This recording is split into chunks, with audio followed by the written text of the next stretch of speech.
Big boss ಅನ್ನೋ ಒಂದು ಕಾರ್ಯಕ್ರಮ ಒಂದು ಎಂಟರ್ಟೈನ್ಮೆಂಟ್ ಆಗಿರುತ್ತೆ. ಅದ್ರ ಜೊತೆಗೆ ಒಂದು ವೇದಿಕೆ ಅಂದರೆ ಜನಗಳಿಗೆ ಒಂದು ಸಂದೇಶವನ್ನು ಕೊಡಬೇಕು, ಮೆಸೇಜನ್ನು ಕೊಡಬೇಕಾಗತ್ತೆ, ಸಾರ್ವಜನಿಕವಾಗಿ ಸಾಮಾಜಿಕವಾಗಿ. ಆದರೆ ಇದೆಲ್ಲೂ ಬಿಗ್ ಬಾಸ್ನಲ್ಲಿ ಆ ರೀತಿ ಗುಣ ಕಾಣಿಸ್ತಾ ಇಲ್ಲ. ಬರೀ ಕಿಚ್ಚಾಟ ಇದು ಮಾತ್ರ ಕಾಣ್ತಾ ಇದೆ. ಅಂದರೆ ವೈಷಮ್ಯ ಮೂಡುತ್ತೆ ಒಬ್ಬನ ಕಂಡ್ರೆ. ಇವಾಗ ನಿಮ್ಮ ಮೇಲೆ ಅಷ್ಟೊಂದು ಮಾತಾಡಿರ್ತಾರೆ ಅಲ್ಲಿ ಒಳಗಡೆ, ಇಲ್ಲಿ ಹೊರಗಡೆ ಬಂದಾಗ ನಿಮಗೆ ಅದೇ ಇರ್ತದೆ ಮೈಂಡಲ್ಲಿ. ಎದುರಿಗೆ ಸಿಕ್ಕಾಗೂ ನೀವು ಒಂಥರ ಆಗ್ಬಿಡುತ್ತೆ. ಸೊ ಎಲ್ಲೋ ಒಂದು ಕಡೆ ಒಬ್ರನ್ನೊಬ್ಬರಿಗೆ ವೈಷಮ್ಯ ಕ್ರಿಯೇಟ್ ಮಾಡ್ತದೆ ಅನ್ನೋ ಒಂದು ನಿಟ್ಟಿನಲ್ಲಿ ಬಿಗ್ ಬಾಸ್ ನಡೀತಾ ಇದೆ ಅಂತ ಹೇಳ್ತೀವಿ. ಈಗನಾ ಅಥವಾ ಪ್ರತಿ ಸೀಸನಲ್ಲೂ ಇದೇ ನಡೆಯುತ್ತೆ.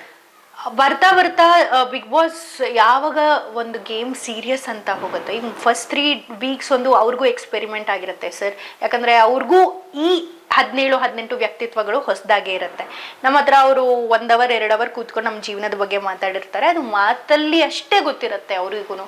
ಆದರೆ ಫ್ರೀ ಫೀಲ್ಡಲ್ಲಿ ಇವ್ರು ಹೆಂಗೆ ಬ್ಯಾಟಲ್ ಫೈಟ್ ಮಾಡ್ತಾರೆ ಅನ್ನೋದನ್ನ ಅವರು ನೋಡಿರಲ್ಲ, ಅಂದರೆ ಕ್ರಿಯೇಟಿವ್ ಟೀಮು ನೋಡಿರಲ್ಲ.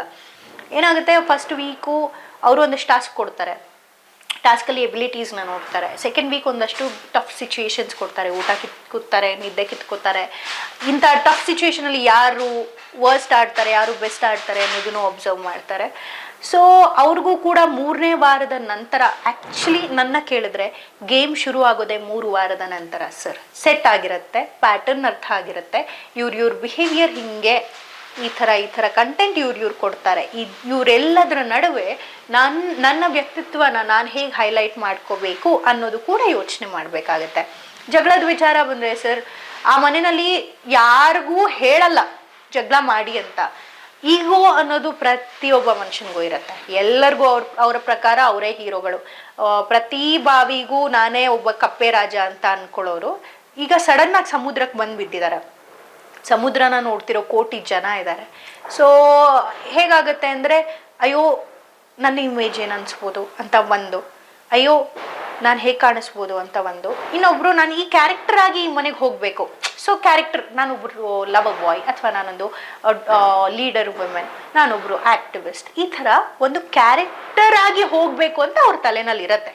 ಫಸ್ಟ್ ವೀಕ್ ಹಾಗೆ ಬಿಹೇವ್ ಮಾಡ್ತಾರೆ, ಸೆಕೆಂಡ್ ವೀಕ್ ಹಾಗೆ ಬಿಹೇವ್ ಮಾಡ್ತಾರೆ. ಎಷ್ಟು ದಿನ ಮಾಡೋಕ್ಕಾಗುತ್ತೆ? ನೀವು ಆಗದಿರೋ ನಿಮ್ಮನ್ನ ಬಿಟ್ವೀನ್ ಆ್ಯಕ್ಷನ್ ಆ್ಯಂಡ್ ಕಟ್ ನೀವಿರ್ಬೋದು ಪಾತ್ರವಾಗಿ, ಸೀರಿಯಲ್ ಮಾಡುವಾಗ, ಸಿನಿಮಾ ಮಾಡುವಾಗ.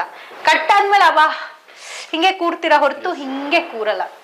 ಸೊ ಹಾಗಾಗಿ ಆ ಮನೆಯಲ್ಲೂ ಇನಿಷಿಯಲಿ ನಿಮಗೆ ಯಾರ ಪಾತ್ರ ಏನು ಅಂತ ಗೊತ್ತೇ ಆಗಲ್ಲ. ನೋಡ್ತಾ ಸಿಚುಯೇಷನ್ಸ್ ಬರ್ತಾನೆ, ನನ್ನ ಎಕ್ಸಿಸ್ಟೆನ್ಸ್ ಇರಬೇಕು ಅಂದರೆ ನಾನು ಇದನ್ನು ಮಾಡಲೇಬೇಕು ಅನ್ನೋ ಹಠ ಬರುತ್ತಲ್ಲ, ಆಗ ಜಗಳಗಳಾಗುತ್ತೆ. ಜಗಳಗಳು ಬೇಕು ಅಂತ ಖಂಡಿತ ಆಗಲ್ಲ, ಅದು ಒಂದೊಂದ್ಸತಿ ಅತಿರೇಕಕ್ಕೆ ಹೋಗುತ್ತೆ. ಏನೇ ಆದ್ರೂ ನಾಳೆ ಬೆಳಗ್ಗೆ ಅವ್ರದೇ ಮುಖ ನೋಡ್ಬೇಕಾಗತ್ತೆ. ಸೊ ಒಂದು ರೀತಿಯಾಗಿ ನೀವು ಹೇಳೋವಂಥದ್ದು ಇದೊಂಥರ ಲವ್ ಮ್ಯಾರೇಜ್ ಅಲ್ಲ, ಅರೇಂಜ್ ಮ್ಯಾರೇಜ್ ಇದ್ದಂಗೆ ಅಂತ.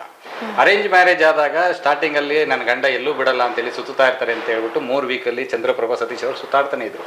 ಕೊನೆಯಲ್ಲಿ ಎಲಿಮಿನೇಷನ್ ಅವರೇ ಬಂದರು.